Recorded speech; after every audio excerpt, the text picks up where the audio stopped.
Hey guys, Curtis Alexander. In this video, let's talk about how to get rid of chronic sinus infections. This is kind of my story, what I've learned over the years. I haven't had a sinus infection for years now, and this is kind of how I approach that. So first of all, if you are having a chronic sinus infection right now, the best thing you can do is a sinus rinse or a sinus irrigation. I'll include a link to the one I use. It's super cheap, it's effective, it's easy to use. Even people that have trouble with that process find it easier time with this.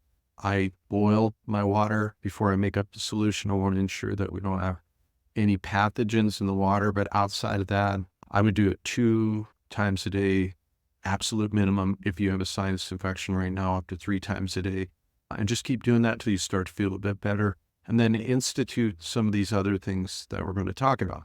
So what are those things? Well, first of all, what you need to understand is over the years, we've come to understand that your bacterial load in your sinus, kind of that balance can get out of balance, just like it can in your gut. But we're also finding that the gut definitely affects the sinus health. So we want to look at helping get rid of chronic sinus infections by improving gut health. That's kind of what we're targeting here. That's what's helped me a ton.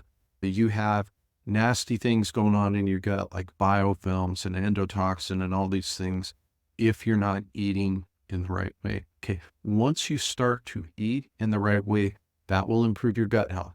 As your gut health improves, that will improve your hormonal health, sinus health, all sorts of other things. So it really does start in the gut. So what can you do? Well, first of all, a lot of people with low thyroid, which I was, suffer from these kind of problems because usually when you're low thyroid, you have low stomach acid. When you have low stomach acid, some of these pathogens that you're taking in can make it down farther into your gut and produce problems. So we want to eat in a way that helps your thyroid function. I've made a bunch of videos on this, so please go check those out.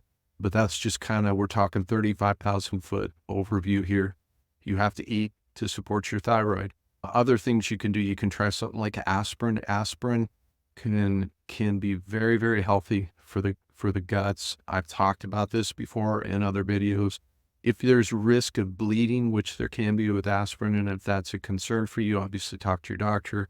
I also recommend probably taking it with something like vitamin K, which can help offset some of that. Some other things you can do, insoluble fiber. One of my favorite ones is raw carrots. I will mix up raw carrots with coconut oil, which is another one I want to talk about. So the insoluble fiber will make it through the intestine and almost kind of cleans out the intestine. Particularly, we believe it can be cleaning out some of those biofilms. Those biofilms are like congregations of bad bacteria that can really cause issues. And it can, over time, this is not a quick process. Over time, it can help kind of clean some of those things out.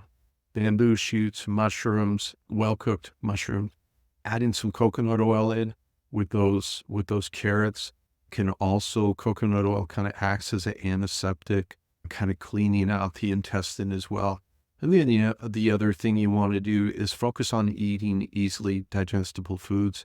Believe it or not, vegetarians, I have a lot of them coming to me with these issues because they're consuming a lot of greens that are very hard for us to digest. We don't have a lot of the enzymes needed to do these things. Carnivore folks, they're not getting a lot of insoluble fiber, so we want to stay away from the extreme diets. We want to eat easily digestible foods. Again, I have other videos on this. I don't want this to overtake the video. We just want to focus on high level things. If you have a chronic sinus infection right now, start doing sinus irrigation multiple times a day. Then start eating and living in a way that's going to support your gut health. Okay. And I outlined some things here. So let me know in the comments other topics that would be helpful for me to cover. I hope this was helpful, and I'll see you in the next one. Thanks.